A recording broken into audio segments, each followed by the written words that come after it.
नमस्ते दोस्तों, आज हम जानेंगे यानी सबसे सुरक्षित और पावरफुल एंटीबायोटिक के बारे में। फ्रेंड्स है यानी जीपीसीबी। फ्रेंड्स इसमें जो दो दवाइयाँ मिलाई गई हैं उन्हें साथ में क्यों मिलाया गया है तथा वह कौन सी दो दवाइयाँ हैं। फ्रेंड्स वह दवाइयाँ हैं सिपेक्जिम और क्लेवोनिक एसिड तथा साथ में इन्हें क्यों मिलाया गया है, किन किन इन्फेक्शन में इस टेबलेट को दिया जाता है और सकता है कितनी मात्रा में इसे लेना है। तो बिना समय गवाए वीडियो को बढ़ाते हैं आगे। मैं हूं आपका मित्र एसवीर यादव फार्मासिस्ट। आप देख रहे हैं यस मेडिसिन्स नॉलेज चैनल को।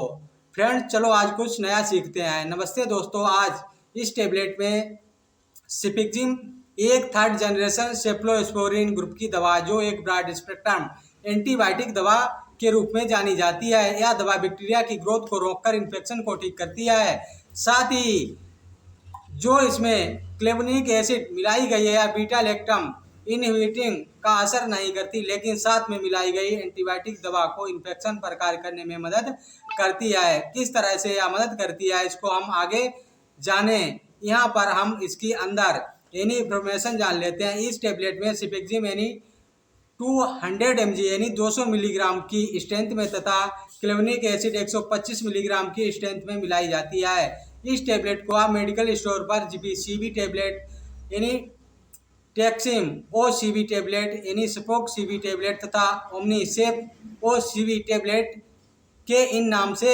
खरीद सकते हैं। और इनके अलावा भी किसी अन्य नाम से अगर यह दवा मिले जिसका कंपोजिशन सेम ही हो तो उसे भी आप खरीद सकते हैं। अब इस टेबलेट के यूसेज को जान लेते हैं, किन किन बीमारियों में इसे दिया जाता है। तो जैसा कि यह एक एंटीबायोटिक दवा है तो बैक्टीरिया द्वारा होने वाले सभी प्रकार के इन्फेक्शन को ठीक करने के लिए इसे दिया जाता है।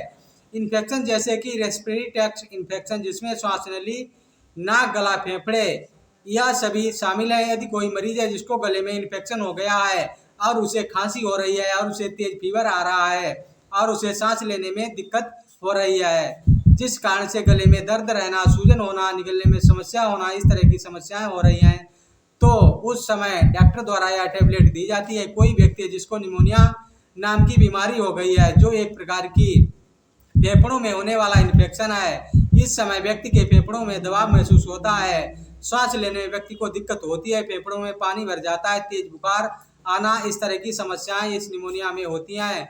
तो फ्रेंड निमोनिया को ठीक करने के लिए भी यह टेबलेट डॉक्टर द्वारा एडवाइज की जाती है। किसी को अगर श्वास नली में इन्फेक्शन हो गया है जिस कारण से श्वास लेने में दिक्कत हो रही है तब भी यह टेबलेट फायदेमंद रहती है। इसके अलावा कोई व्यक्ति है जिसको जेनिटल्स जननांगों का इन्फेक्शन हो गया है जिसमें विशेष रूप से महिलाओं में वेजाइनल इन्फेक्शन है, तो इस समय भी यह दवा डॉक्टर द्वारा दी जाती है। जब महिलाओं में वेजाइनल इन्फेक्शन होता है तो उनमें वेजाइनल डिस्चार्ज रहना, पेशाब करते समय जलन होना, तेज दर्द होना, यानी इंटरकोर्स मतलब शारीरिक संबंध बनाते समय दर्द होना, यह सभी समस्याएं होती हैं।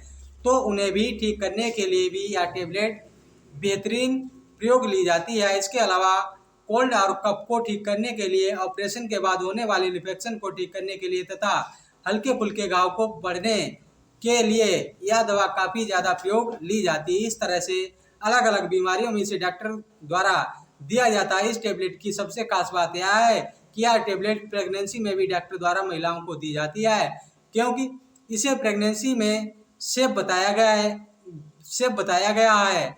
हाँ, हो सकता है कोई डॉक्टर इसे प्रेगनेंसी के पहले 3 महीने में एडवाइज नहीं करे, क्योंकि उन 3 महीनों में कम से कम टेबलेट देने की कोशिश की जाती है। तो इस तरह से अलग अलग बीमारियों में इस टेबलेट का प्रयोग डॉक्टर द्वारा लिया जाता है।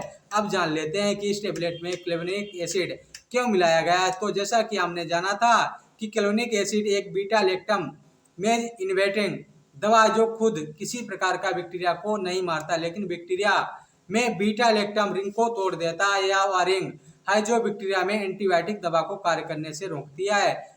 जब यह बीटा लैक्टम रिंग क्लेवोनिक एसिड द्वारा तोड़ दी जाती है तो इसके साथ में मिलाई गई एंटीबायोटिक दवा बैक्टीरिया पर असर करने लगती है, उसकी ग्रोथ को रोक देती है, फलस्वरूप बैक्टीरिया इन्फेक्शन ठीक होने लग जाता है। इस तरह से ये दोनों दवाइयाँ कार्य करती हैं। अब इस दवा के साइड इफेक्ट को जान लेते हैं।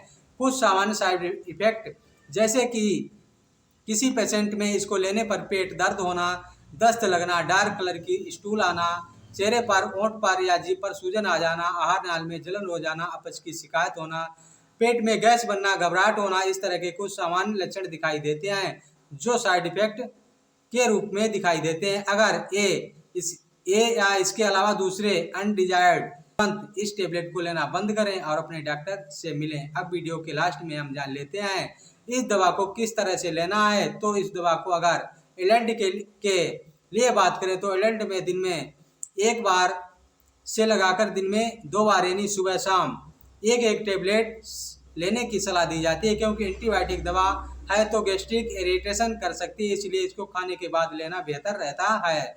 सामान्यतः इस टेबलेट को 3 दिन से लगाकर 5 दिन तक इस टेबलेट को दिया जाता है और आवश्यकता पड़ने पर, जैसे महिलाओं में जननांगों का इन्फेक्शन हो गया तो उस समय 7 दिन या उससे ज़्यादा भी डॉक्टर द्वारा एडवाइज की जा सकती है। इस टेबलेट का प्रयोग केवल और केवल डॉक्टर की एडवाइस पर ही करें, क्योंकि एंटीबायोटिक दवा है सभी को सूट नहीं करती, किसी प्रकार का नुकसान कर सकती है। तो नुकसान से बचने के लिए इस दवा का प्रयोग सिर्फ डॉक्टर की सलाह पर ही करें। तो दोस्तों आज के इस वीडियो में हमने सिपिक्जिम तथा क्लोनिक एसिड कम्बिनेशन टेबलेट के बारे में जाना, जो एक ब्रॉड स्पेक्ट्रम एंटीबायोटिक दवा है। ऐसे ही दवाओं तथा बीमारियों से जुड़ी हुई वीडियो को देखने के लिए प्लीज़ चैनल को लाइक एवं सब्सक्राइब कर लें और वीडियो को